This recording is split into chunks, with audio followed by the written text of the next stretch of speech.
Hello दोस्तों, आपका मेरे YouTube चैनल में स्वागत है। आज हम बेसिक लिनक्स कमांड सीखेंगे। अगर आप बिगनर हैं तो आपके लिए ये सेशन बहुत अच्छा होने वाला है। तो आज हम बेसिक 3 कमांड सीखेंगे, pwd, cd एंड ls। इन कमांडों का क्या यूज़ है, कहाँ पे यूज़ करते हैं और ये क्या काम करते हैं। तो सबसे पहले हम स्टार्ट करते हैं pwd। जो हमारा पहला कमांड है pwd। pwd means present working directory, यानी कि जो आपका अभी आप जिस डायरेक्टरी में हो वो कौन सी डायरेक्टरी है उसको चेक करने के लिए। जैसे मैंने pwd टाइप किया, इंटर किया, तो ये मुझे शो कर दिया कि /root ये आपकी डायरेक्टरी है जहाँ पे आप अभी हो। तो ये आपकी प्रेजेंट वर्किंग डायरेक्टरी है। सपोज़ मैं यहाँ से अगर मैं किसी और डायरेक्टरी में हूँ, सपोज़ मैं डेस्कटॉप में चला जाता हूँ और यहाँ पर मैं pwd का यूज़ करता हूँ, कमांड इंटर करता हूँ, तो ये मुझे शो करता है कि अभी आप /root/desktop की डायरेक्टरी में हैं। ओके, तो अभी हमारा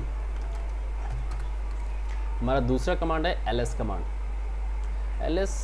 ls हम यूज़ करते हैं कि हम अगर किसी भी डायरेक्टरी में हैं तो उस डायरेक्टरी में कौन कौन से जो भी लिस्ट हैं, जो भी डायरेक्टरी और फाइलें क्रिएटेड हैं, उनकी लिस्ट देखने के लिए। तो ये ls कमांड से हम इस फाइल में जितनी भी डायरेक्टरीज़ हैं, जितनी भी फाइलें हैं, उनकी एक लिस्ट आ गई।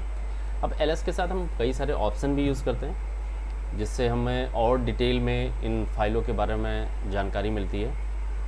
सपोज़ ये सारी फाइलें, अगर मुझे इसको लॉन्ग लिस्ट फॉर्मेट में देखना है कि इन फाइलों का में डायरेक्टरी कौन सा है, फाइल कौन सी है और उन पे यूज़र ओनर कौन है, ग्रुप ओनर कौन है, उसकी साइज़ क्या है, उस पर परमिशन क्या है, तो उसके लिए हम ls-l कमांड का यूज़ करते हैं। इस means long list file. Okay, तो अभी आप देख सकते हैं पहले हमने ls कमांड किया था तो हमारे पास पर लाइन आपका जितने भी फोल्डर थे और जितने भी डायरेक्टरी थी वो हमें शो हो गया था। अभी मैंने ls-n यानी लॉन्ग लिस्ट कमांड यूज़ किया है, ls के साथ ऑप्शन l यूज़ किया है, तो हमें सारी फाइलें लॉन्ग लिस्ट फॉर्मेट में दिख रही हैं, जिसमें कि ये हमारा पहला बिन है। बिन के आगे फर्स्ट लेटर जो l है, फर्स्ट लेटर हमें इंडिकेट करता है कि ये फाइल कौन सी फाइल है, ये लिंक फाइल है या फिर डायरेक्टरी है या फाइल है। तो अभी आप देखिए L लिखा हुआ है, इसका मतलब ये लिंक फाइल है। ये B बूट के आगे D लिखा हुआ है, इसका मतलब ये डायरेक्टरी है। साथ में इसके परमिशन दिए हुए हैं। परमिशन की क्लासेस हम किसी और वीडियो में देखेंगे कि परमिशन का इसे क्या मीनिंग है।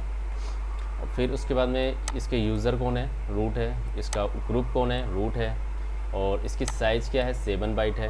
ये 3 अप्रैल को क्रिएट हुआ था। ओके, अभी हम क्लियर कर देते हैं।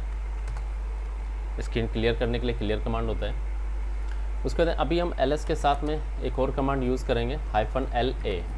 इसमें इसकी long list format with all file, यानी कि जो हिडन फाइल हैं वो और जो हिडन नहीं हो, मतलब सारी फाइलें हमें देखें। आप यहाँ देख रहे हो कुछ नई फाइलें शो हो रही हैं ls-l कमांड जो हमने रन किया था, तो उसमें ये कुछ फाइलें एक्स्ट्रा शो हो रही हैं। अभी हमने एक कैरेक्टर यूज़ किया है। तो अभी जो आप देख रहे हो डॉट मीन्स ये हिडन फाइलें हैं। अब इन्हीं फाइलों को अगर मुझे अरेंज करना हो, या फिर ये जैसे आपकी साइज़ है, तो ये साइज़ है। अब साइज़ हमारी ये 263 बाइट है, ये 263 बाइट है, 0 है, 51 बाइट है। बट ऐसे बहुत सारी फाइलें हैं। अगर हम इसको ह्यूमन रीडेबल में देखना है कि मुझे बाइट नहीं KB में या MB में देखना है, तो उसके लिए हम कमांड यूज़ करते हैं ls-l h for human readable. अभी हम ls-l करेंगे। पहले मैं स्क्रीन क्लियर कर लेता हूँ। तो ls-l h करेंगे, इंटर करेंगे, तो अभी आप देख रहे होगे जो फाइलें थी वो KB में आ गई हैं। ये कुछ KB फाइल में आ गई हैं, कुछ अभी बहुत छोटी हैं, इस वजह से वो MB में ही बाइट में ही आ रही, बट जो है KB में कन्वर्ट हो सकती थी वो KB में आपको शो हो रहा है। अब सेम चीज़ अगर मुझे इन फाइलों को साइज़ वाइज डिसेंडिंग ऑर्डर में अगर अरेंज करना है तो वो कैसे करेंगे। तो उसमें हम ls कमांड के साथ में ls long listing and S, capital S character use करेंगे। तो कैपिटल एस कैरेक्टर क्या करेगा कि हमारी सारी फाइलों को डिसेंडिंग ऑर्डर में बाय साइज़ अरेंज कर देगा। ओके, तो अभी जैसे आप देख रहे होंगे कि ये बाय साइज़ अरेंज हो गया है। अब अभी इसमें बाइट आ रहा है। अगर हमें ह्यूमन रीडेबल फॉर्मेट में देखना है तो हम सेम कमांड चलाएंगे, ls-l h, ls-l capital S और साथ में human readable h, small h, और करेंगे तो अभी हमारा ये ह्यूमन रीडेबल में आ गया है।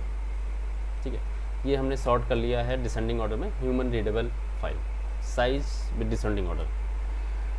अब मुझे सेम ls कमांड का यूज़ करते हुए अगर मैं डेट वाइज अगर मैं इसको अरेंज करना चाहूँ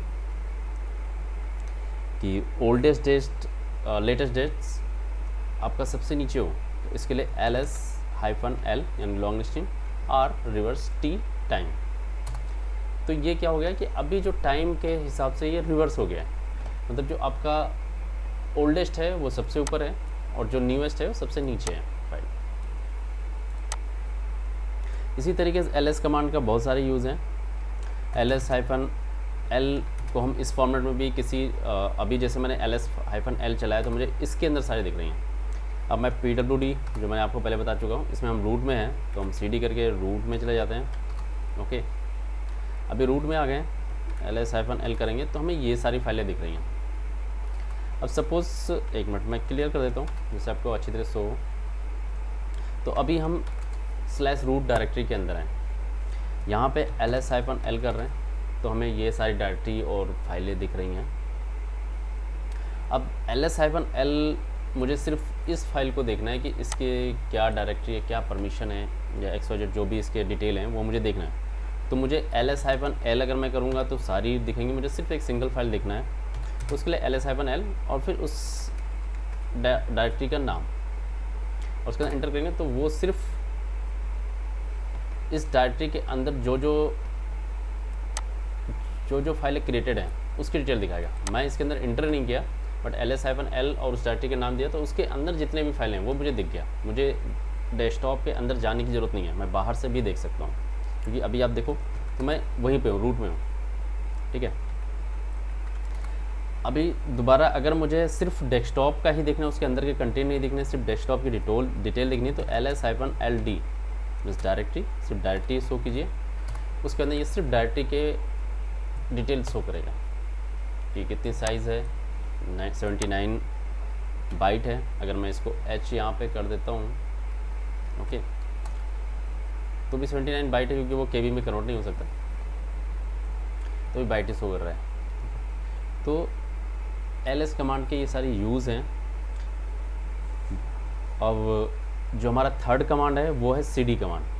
हमने pwd के बारे में पढ़ा, पेरेंट्स प्रेजेंट वर्किंग डायरेक्टरी, फिर हमने ls के बारे में पढ़ा, लॉन्ग लिस्टिंग।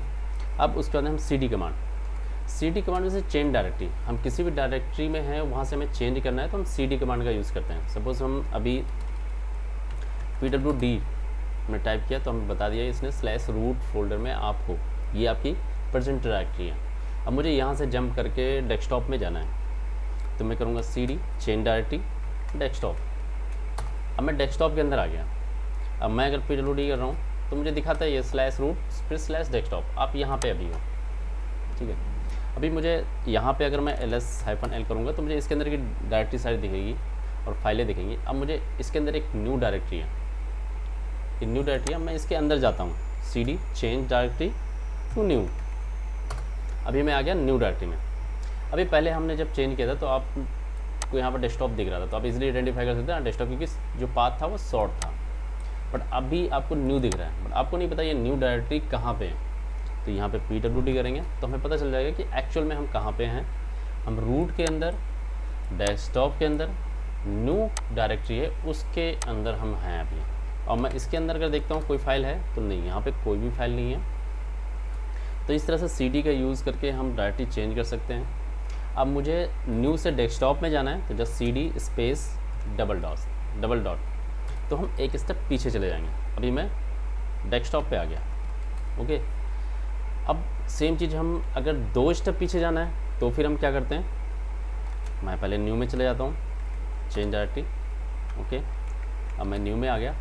अब मुझे 2 स्टेप जाना है, PWD करते हैं। यहाँ पर हम रूट, डेस्कटॉप और न्यू में हैं। अब मुझे रूट में जाना है, मुझे डायरेक्ट एक सिंगल कमांड में मुझे जंप करना है रूट डायरेक्टरी में। तो यहाँ पर CD करेंगे, स्पेस $//